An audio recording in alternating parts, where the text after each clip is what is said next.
J'ai travaillé comme livreur de nourriture pendant presque 2 ans, quand j'étais étudiant. La plupart des soirées étaient totalement banales. Je récupérais une commande, je suivais le GPS, je déposais le repas, puis je passais à la livraison suivante. Parfois, les clients étaient sympas. Parfois, ils ne l'étaient pas. Mais je n'aurais jamais imaginé qu'une simple livraison deviendrait l'expérience la plus effrayante de toute ma vie. Cette histoire s'est produite un jeudi soir de fin octobre. Il pleuvait depuis des heures, une pluie froide, régulière, qui rendait les rues presque désertes. Vers 22h30, j'ai accepté ce que je pensais être ma dernière commande de la nuit. Une pizza pepperoni, 2 sodas. Rien de plus normal. L'adresse se trouvait dans un vieux quartier résidentiel à la périphérie de la ville. Le client avait même sélectionné l'option « Laisser devant la porte ». Facile. Je suis monté dans ma voiture et j'ai pris la route. Au fur et à mesure que j'avançais, les rues devenaient de plus en plus silencieuses, de moins en moins de lampadaires, de moins en moins de voitures. Quand je suis finalement arrivé, j'étais presque soulagé. Encore une livraison, et je pouvais rentrer chez moi. La maison était la deuxième avant le bout de la rue. À première vue, tout semblait parfaitement normal. Une lumière éclairait le porche. Un monospace était garé dans l'allée. Des jouets d'enfants étaient éparpillés près du garage. Une maison familiale tout à fait ordinaire. J'ai pris la commande et je me suis dirigé vers la porte d'entrée et c'est là que j'ai remarqué quelque chose. La porte était légèrement ouverte, à peine quelques centimètres, pas assez pour voir l'intérieur, juste assez pour apercevoir l'obscurité. Je me suis arrêté. Peut-être qu'ils attendirent la livraison, peut-être qu'ils avaient oublié de fermer la porte. Ça arrive. Alors j'ai posé la pizza devant l'entrée, puis j'ai frappé. Aucune réponse. J'ai attendu. Rien. J'ai frappé une deuxième fois. Toujours rien. La maison était silencieuse, complètement silencieuse. J'ai jeté un coup d'œil à travers l'ouverture. Un couloir sombre, aucun mouvement, aucun bruit. Je me suis dit que ce n'était pas mon problème. J'ai pris la photo de la livraison et je me suis retourné pour rejoindre ma voiture. Puis, j'ai entendu une voix. « Excusez-moi ?» Je me suis retourné immédiatement. Une petite fille se tenait derrière la fenêtre du salon. Elle ne devait pas avoir plus de 7 ans. Son visage était collé contre la vitre. Je lui ai souri.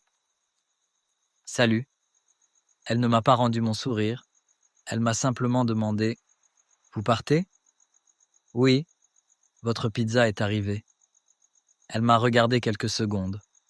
Puis elle a répondu d'une voix calme « Vous ne devriez pas. » Je me souviens m'être arrêté. « Comment ça ?» La petite fille a tourné la tête vers l'intérieur de la maison, comme si elle regardait quelqu'un. Puis elle m'a regardé de nouveau.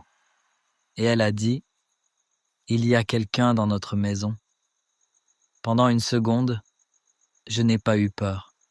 J'étais surtout confus. Les enfants disent parfois des choses étranges. Peut-être qu'elle parlait d'un membre de sa famille. Peut-être qu'elle essayait simplement de me faire peur. « Tes parents sont à l'intérieur ?» Elle a lentement secoué la tête. « Non. » Puis elle a disparu de la fenêtre, comme ça. Je suis resté immobile quelques secondes. Puis je suis retourné vers ma voiture. Je me répétais que ce n'était rien, que j'étais fatigué, que cet enfant avait simplement beaucoup d'imagination. Mais au moment où j'ai fermé la portière, mon téléphone a vibré, un message du client. Je m'attendais à un simple merci. À la place, j'ai lu « Ne partez pas, appelez la police ».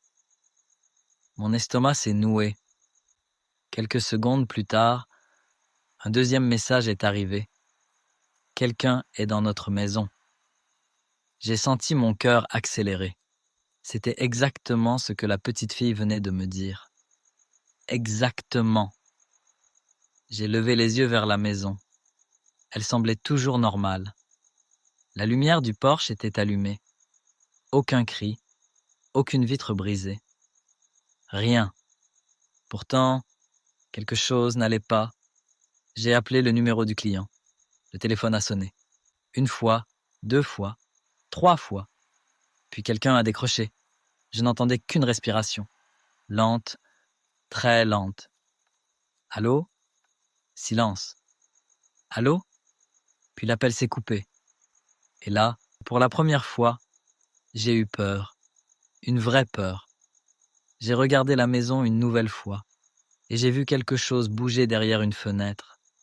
Une silhouette, grande, lente, comme quelqu'un qui essayait de ne pas être vu.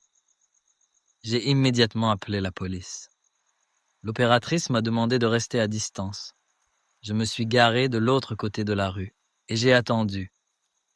La pluie continuait de tomber. Le quartier restait silencieux.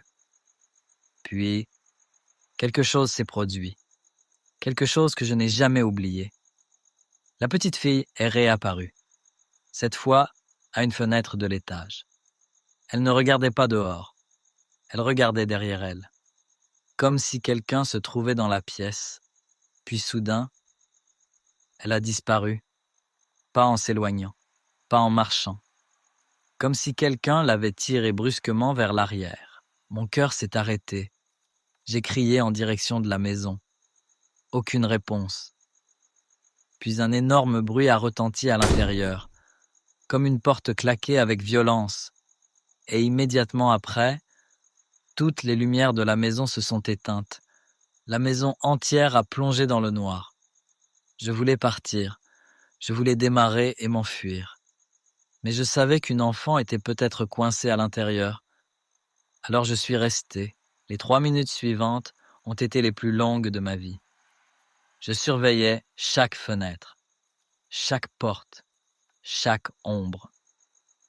Puis la porte d'entrée s'est ouverte davantage. Et un homme est sorti. Je ne l'avais jamais vu. Il ne courait pas. Il ne semblait pas paniquer. Il est simplement resté là, sur le porche, à regarder autour de lui, comme s'il habitait la maison.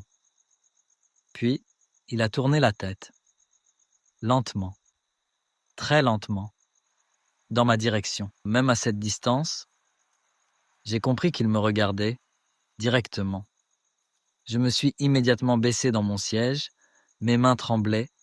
Quelques secondes plus tard, l'homme est retourné à l'intérieur, puis enfin, j'ai entendu les sirènes. La police est arrivée en trombe dans l'impasse. Les agents ont encerclé la maison. Certains sont passés par l'avant, d'autres par l'arrière. Puis ils sont entrés. J'ai entendu des cris, des ordres, beaucoup d'agitation. Et finalement, ils ont arrêté un homme. Plus tard, un policier est venu me parler, et ce qu'il m'a raconté m'a glacé le sang. La famille qui habitait là était absente depuis plusieurs jours.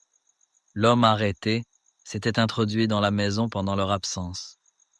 Il y vivait secrètement. Il utilisait leur cuisine, leur électricité, leur chambre, comme si c'était chez lui. Mais ce soir-là, la mère et sa fille étaient revenues plus tôt que prévu. En entrant dans la maison, elles avaient compris que quelque chose n'allait pas. Elles s'étaient enfermées dans une chambre à l'étage. Et la mère avait discrètement commandé une pizza. Pas parce qu'elle avait faim, mais parce qu'elle savait qu'un livreur viendrait et qu'elle pourrait lui envoyer des messages. Elle espérait que quelqu'un comprendrait qu'elles avaient besoin d'aide. Et heureusement, ça a fonctionné. Aujourd'hui encore, des années plus tard, je repense souvent à cette nuit, mais surtout à un détail. Quand je suis arrivé, la porte d'entrée était déjà ouverte, ce qui signifie que pendant que je frappais, pendant que je prenais la photo de la livraison, pendant que je regardais à travers l'ouverture, cet homme était probablement juste de l'autre côté, à quelques mètres de moi, en train de m'observer. Et si cette petite fille ne m'avait rien dit, je serais simplement remonté dans ma voiture. Et je n'aurais jamais su ce qui se passait réellement à l'intérieur de cette maison.